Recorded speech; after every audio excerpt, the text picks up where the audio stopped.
All right, I am here with Alice Gorman. A lot of people here know on the island that she's a poet as well, but you've written a lot of things in your life as well, and you come from a literary family, from a newspaper family, correct? No, that is not. That is not correct. Sorry, no. I've been asked that many times. Yes. I'm not even a Bingham. Oh! That was my husband. That was your husband. Yeah. That was your husband. That's what we used to sit that part of the world. Tell me what made you decide to. This is the hardest part of writing. I would, as a person who writes a lot, is poetry and getting poetry published and making it to your satisfaction. How did you decide that that was what you were going to start with? But you know, I started writing poetry when I was a child, and in the 5th grade, 6th grade. One of my teachers told my mother that I was a real poet. And of course I had no idea what she was talking about. I just wrote. Yeah. But I've loved poetry always. I mean, Emily Dickinson and poets that speak from the heart. So this little poetry book is a culmination of my life, really. It begins when I'm age 4. Not writing, but experiencing, and goes well up into my 80s.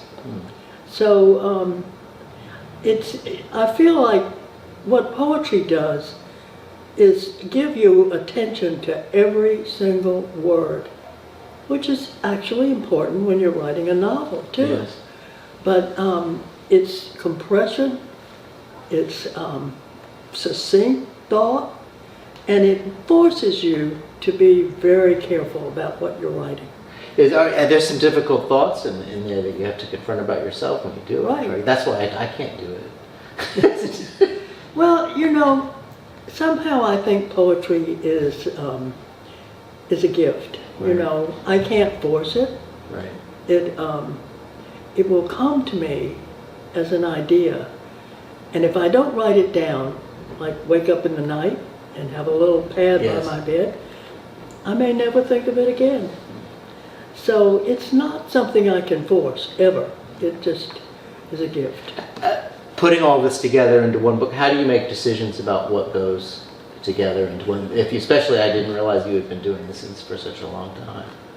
Well, in this particular instance, I put together a manuscript and I sent it to Sina Naslund, who started my graduate school, and said, I'd love for you to look at this and see if you think it has potential to possibly be published.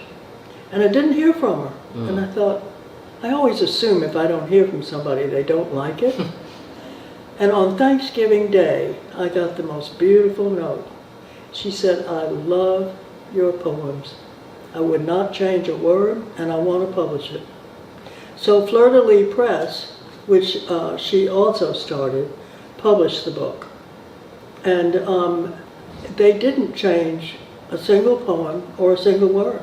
Is there a favorite one that you got in this, or are they all? Well, in a way, they're like children. So, yeah. Oh, you can't, you know, you can't pick out one.